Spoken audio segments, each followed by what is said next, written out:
안녕하세요. 예수의 비전 선교회 안희한 목사입니다. 문재인 대통령이 했던 말 기억할 거예요. 문재인과 더불어민주당 정부에서 기회는 평등하고 과정은 공정하고 결과는 정의로울 것이다. 기회는 평등하고 과정은 공정하고 결과는 정의로울 것이다. 이제는 아무도 안 믿습니다. 공정하지 않죠. 정의롭지 않죠. 완전히 내로남불입니다. 자기 편은 감싸고 자기 편 아니면 적폐로 몰아가고 자기 편은 막대한 이득을 안겨주고 자기 편이 아닌 사람은 방관하다시피 방치하다시피 하고 아주 못된 모습을 대놓고 보여주고 있는 게 문재인 정부하고 더불어민주당의 모습입니다. 특히 교회를 대하는 모습을 보면 이게 제대로 된 사람들이 맞나, 정상적인 사고를 하는 사람들이 맞나, 이런 생각이 저절로 듭니다. 문재인, 정세균, 이낙연, 이재명, 남인순, 이상민, 더불어민주당 의원들 대부분이 다 그렇습니다. 오늘 예배 회복을 위한 자유시민연대가 프레스센터에서 기자회견을 열었죠. 예자연이 국무조정실로부터 공개 질의된 답변을 받았거든요. 예자연 측이요, 정세균 국무총리에게 교회 관련 감염에 대해 정확한 통계와 근거를 요구하는 공개 질의를 한 바가 있습니다. 작년 7월 8일 중앙안전대책본부에서 교회의 소규모 모임과 행사로부터 비롯된 경우가 전체의 절반가량 차지하고 있다, 이렇게 발언했거든요. 이 발언에 대한 구체적인 정보 통계 자료를 내놔라, 이렇게 요청을 한 거예요. 그리고 이제 국무조정실이 내놨어요. 총리 측 답변에 따르면요, 작년 7월 5일부터 3일간 국내 코로나19 확진자 87명 가운데 교회 예발 확진자가 43명이라고 집계를 내렸더라고요. 그럼 몇 프로예요? 49.4%. 언론이 또 받아쓰겠죠. 그러니 국민들이 어떻게 생각해요? 야, 교회 예발 감염자가 절반 가까이 있구나. 그 교회가 혐오 집단이 되는 거죠. 이 교인들이 이걸 바가지로 얻어먹는 거죠. 이 국무조정실이 한 말이에요. 정 총리의 발언은 이에 근거해서 말한 거다. 근데요, 이게 다 엉터리라는 거죠. 자, 예재연이 질병관리청 브리핑 자료를 다시 분석을 해요. 교회발 감염이 49.4%냐? 아니에요. 절대로 아닙니다. 질병관리청 자료를 분석해 보니까 해당 기간 총 확진자가 153명, 이중 교회 감염 관련자가 17명, 전체의 11.1%. 그리고 전체를 요구한 것도 아니에요. 3일간. 근데 그걸 했는데 49%? 실제로는 11%인데 진짜 악하지 않아요?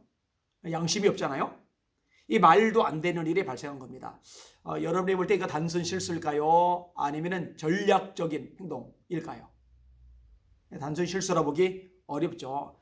가뜩이나 눈에 가시 같은 교회인데 교회를 찍어 누를 구실이 필요했던 게 아닐까. 충분히 그렇게 생각할 여지가 있는 거죠. 그리고 예자연에서요, 자료 요청을 하지 않았다면 이런 자료를 내놓지 않았을 거예요.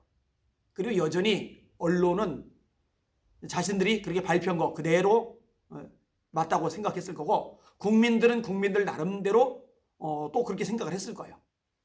끔찍한 일이죠. 예자연이 이번에 역할을 굉장히 잘한 거예요. 제대로 된 정보를 드러내도록 역할을 참 잘한 겁니다. 박수를 쳐주시길 바랍니다. 교회를 대상으로 한 방역 조치 역시 형평성에 어긋납니다. 종교시설에는요, 기독교 비롯해서 타종교, 이단이나 사이비라 불리는 단체도 광범위하게 포함되어 있어요. 그런데 교회발 감염자 이런 표현을 강조해요. 분명히 대면 예배를 통한 감염이 거의 없었다는 게 통계 자료에 나와요. 그런데 교회 모든 예배와 행사를 전면 금지했었죠. 절대로 공정하지 않죠. 여러분, 제가 더 충격을 받은 게 뭔지 아세요? 진짜 쇼크를 받았는데, 광주 사찰에서 감염자가 나왔거든요. 근데 사찰에서 나온 이 감염자까지도 교회발 감염자 속에 포함을 시켰다는 사실. 와, 진짜 사악합니다. 진짜 사악해요. 이런데도 문재인 정부 지지하는 목회자들은 가짜들입니다. 싹군들입니다. 예수 믿는 사람 아닙니다. 제가 이제는 좀 세게 얘기해야 되겠어요. 어떻게 이렇게까지 교회를 탄압하는데, 통계 조작까지 하면서 예배를 짓밟아 버리는데 그런 집단을 인정하고 지지할 수가 있단 말입니까? 예수 믿는 거 아니죠. 우상 숭배자들이죠. 인형 우상. 성도들은 잘 분별해야 됩니다. 이렇게 정확한 팩트를 가지고 자세하게 얘기해 주는데도 불구하고 딴소리 하는 사람이라면요, 더 이상 답이 없어요. 그 사람은 가능성도 없는 사람입니다. 그런 사람이 목회하는 곳에 성령께서 역사하실 리 있겠어요? 교인들이 비참하고 불행한 거죠. 여러분, 눈을 떠야 됩니다. 이제라도 목소리를 내야 됩니다. 정확한 자료를 제시했잖아요. 팩트를 보여줬잖아요. 성도들에게 진실을 말해야 됩니다. 그리고 이번 선교 때도 올바른 한 표를 행사하도록 가르쳐야 됩니다. 무조건 이념 따라, 정치 성향 따라 표를 주는 죄악들을 중단해야 됩니다. 제가 분명히 말합니다. 교회가 무너지면요, 다른 것들도 다 무너집니다. 헌법에 보장된 종교의 자유 짓밟는데 다른 자유 짓밟지 못하겠어요? 다 짓밟아 버리죠. 이미 대한민국은 정상이 아닙니다. 다만 아직 기회가 남아있어요. 지금 기회를 잡아야 되고 놓쳐선 안 됩니다. 선한 싸움을 싸워야 됩니다. 이것을 명심해 주시길 바랍니다.